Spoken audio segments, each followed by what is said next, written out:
नमस्कार। आप सभी का एक बार फिर से स्वागत। फ्रेंड्स, आज 8 मार्च है, द इंटरनेशनल वुमेन्स डे, अंतर्राष्ट्रीय महिला दिवस। इसलिए सबसे पहले आप सभी को इस दिन की ढेर सारी बधाई और शुभकामनाएं। फ्रेंड्स, आज का दिन दुनिया भर की महिलाओं द्वारा विपरीत परिस्थिति में हासिल की गई सफलताओं को याद करने, उन पर गर्व करने और यह विश्वास करने का दिन है कि परिस्थितियां महिलाओं को अपना गुलाम नहीं बना सकती जब तक कि वो खुद न चाहे। महिलाओं में नैसर्गिक रूप से ऐसी शक्ति होती है, प्राकृतिक रूप से ऐसी ताकत होती है कि वो परिस्थितियों को चाहे तो अपने हक में मोड़ सकती हैं। फ्रेंड्स, इससे पहले कि सब्जेक्ट पर कुछ आगे बढ़ें, मेरे एक बहुत ही पसंदीदा शायर रहे हैं, उनका नाम है मजाज, जिनकी 2 पंक्तियां आपको सुनाना चाहता हूं। तेरे माथे पे यह आंचल बहुत खूब है लेकिन, तेरे माथे पे यह आंचल बहुत खूब है लेकिन इस आंचल का परचम बना लेती तो अच्छा था।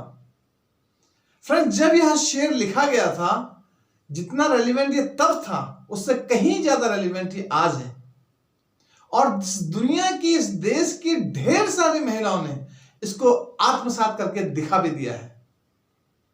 आइए कुछ महिलाओं की जीवन यात्रा पर एक नजर दौड़ाते हैं।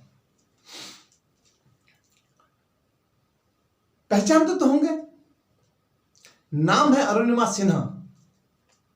फ्रेंड्स, इस देश की सबसे बेहतरीन वॉलीबॉल प्लेयर रही हैं और दिल्ली में एक वॉलीबॉल टूर्नामेंट में पार्टिसिपेट करने के लिए लखनऊ से दिल्ली की यात्रा पर थी। ट्रेन की जनरल बोगी में सवार थी, जिसमें ऑलरेडी 100-150 लोग ठुसे हुए थे।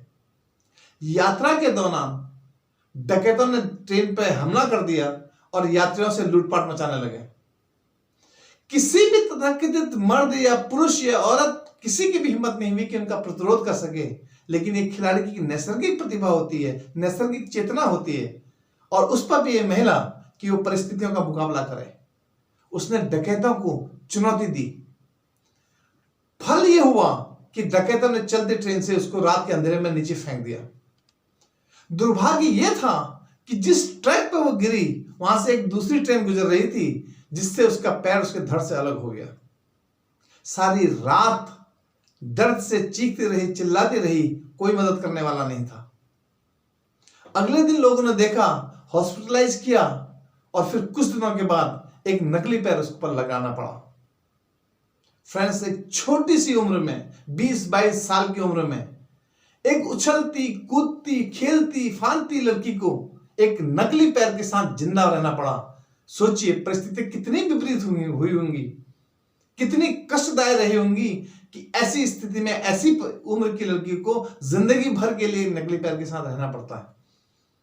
लेकिन वो खिलाड़ी ही क्या, वो महिला ही क्या, जो चुनौतियों को चुनौती देने का साहस न कर सके। अरुणिमा ने भी यही किया।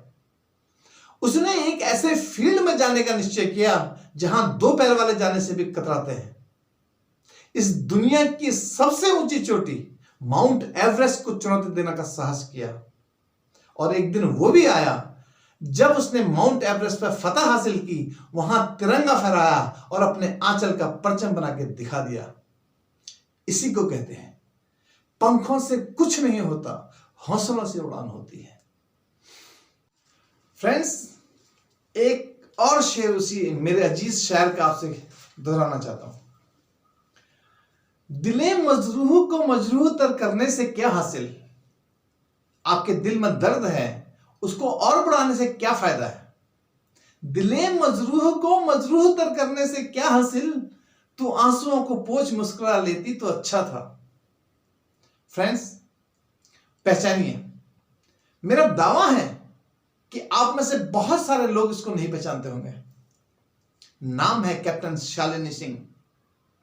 इतना परिचय पर्याप्त नहीं है। परिचय यह है कि यह स्वर्गीय मेजर अविनाश सिंह भदौरिया की पत्नी हैं, जिन्होंने कश्मीर में आतंकवादियों से लड़ते लड़ते इस देश के लिए अपने प्राण न्यौछावर कर दिए थे।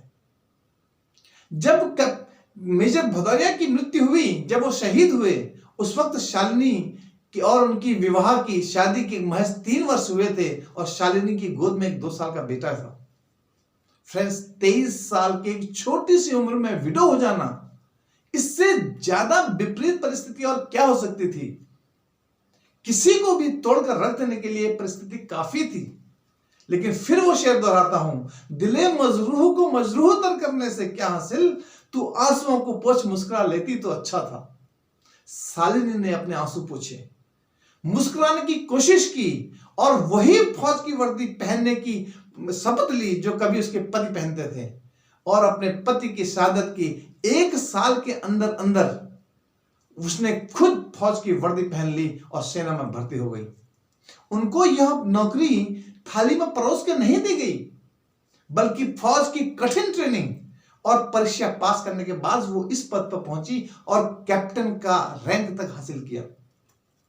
यही नहीं रुकी, सेना से रिटायरमेंट लेने के बाद मिसेस इंडिया ब्यूटी कॉन्टेस्ट में जाने का साहस किया और एक दिन मिसेस इंडिया का खिताब भी अपने नाम किया। फ्रेंड्स, इस दुनिया भर की महिलाओं में, इस देश की तमाम महिलाओं के इतिहास से यह चीज भरी पड़ी है, जहां महिलाओं की संकल्प शक्ति के दर्शन आपको होते हैं और आपका सर ऑटोमेटिक रूप से उनके आगे झुक जाता है। फ्रेंड्स, इस एपिसोड को समाप्त करने से पहले एक कविता जो मैंने कहीं सुनी थी, वो इस देश और दुनिया भर की बेटियों के नाम करना चाहता हूं। तू खुद की खोज में निकल, किस लिए हताश है? तू खुद की खोज में निकल, किस लिए हताश है? तू चल, तेरे वजूद की समय को भी तलाश है, समय को भी तलाश है। ये तुझसे लिपटी बेड़ियां, समझ न इनको वस्त्र तू, ये बेड़ियां पिघाल के बना ले इनको शस्त्र तू, बना ले इनको शस्त्र तू। तू चल, तेरे वजूद की समय को भी तलाश है, समय को भी तलाश है। चरित्र जब पवित्र है तो क्यों है ये दशा तेरी? चरित्र जब पवित्र है तो क्यों है ये दशा तेरी? ये पापियों को हक नहीं कि ले वो परीक्षा तेरी, कि ले वो परीक्षा तेरी। तू खुद की खोज में निकल, किस लिए हताश है? तू चल, तेरे वजूद की समय को भी तलाश है, समय को भी तलाश है। चुनर उड़ा के ध्वज बना, गगन भी कब कपाएगा। चुनर उड़ा के ध्वज बना, गगन भी कब कपाएगा। अगर तेरी चुनर गिरी तो एक भूकंप आएगा, एक भूकंप आएगा। तू खुद की खोज में निकल, किस लिए हताश है? तू चल, तेरे वजूद की समय को भी तलाश है, समय को भी तलाश है। जला के भस्म कर उसे जो क्रूरता का जाल है, जला के भस्म कर उसे जो क्रूरता का जाल है। तू आरती की लौ नहीं, तू क्रोध की मशाल है, तू क्रोध की मशाल है। तू खुद की खोज में निकल, किस लिए हताश है? तू चल, तेरे वजूद की समय को भी तलाश है, समय को भी तलाश है।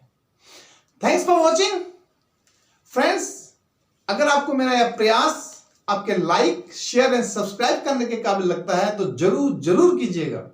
नहीं लगता है तो ऑटोमेटिक रूप से आप डस्टबिन में डालने के लिए स्वतंत्र हैं। Thanks again, thank you very much.